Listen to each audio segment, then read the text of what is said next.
Hi, Mighty Mommy here, and I'm ready to share some quick and dirty parenting tips with you. I'm your host, Cheryl Butler. My kids have been home for summer vacation for less than a week now, and I'm already hearing rumblings about their being bored, witnessing some sibling squabbles, and noticing a bit of disrespect towards me when I give gentle reminders about chores that need to be done. While I don't care for their unpleasant attitudes, I know from 20 years of experience as a mom that yelling or talking down to them is never going to turn these negative situations around. It may actually make them worse. So I try to enforce what I do know works, communicating in a positive way. Children respond well to kindness. While what you say and the tone of your voice indicates how you are feeling, your child interprets your words and tone as direct messages about his own self-worth. Today, Mighty Mommy has 5 ways to keep the lines of communication positive between you and your children. Tip number 1. Your tone of voice matters.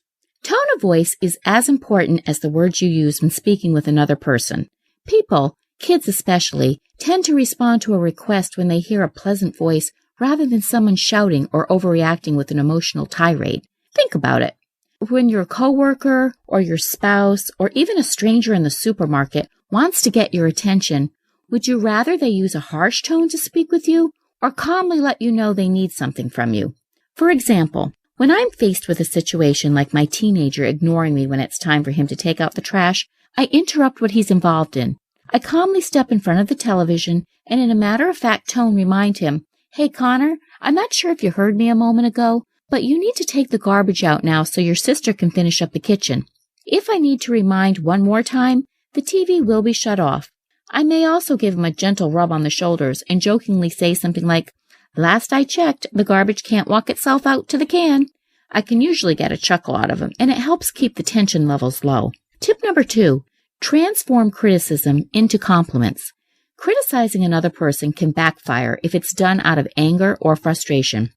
If you criticize children often, they can feel like failures, which can result in a low self-esteem and lack of self-confidence. Instead of pointing out what they aren't doing well, use inspiration to encourage them instead. For example, if your athletically inclined daughter comes to struggle in geometry and chemistry and might not be allowed to play on the school softball team if she doesn't pull her grades up, don't criticize her for her academic shortcomings. Instead, use uplifting language to encourage her, such as, "You're working so hard with your tutor. Your grades are improving already. Don't give up. We're rooting for you."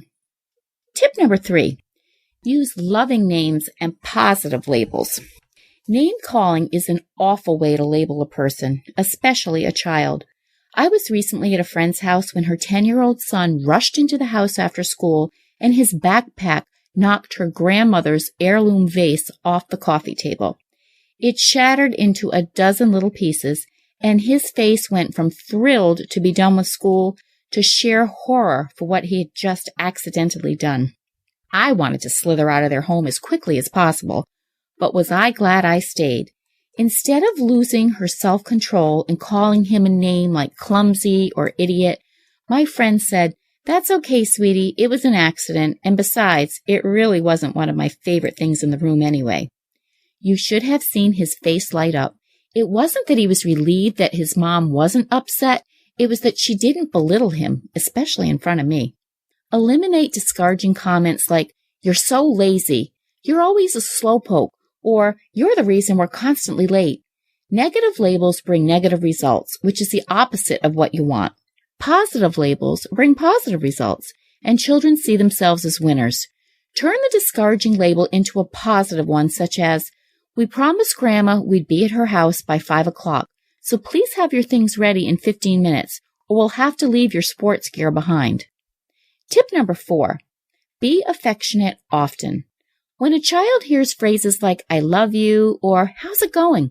or notices that you stopped what you're doing when she enters the room and is greeted with a loving smile, it means the world to a child.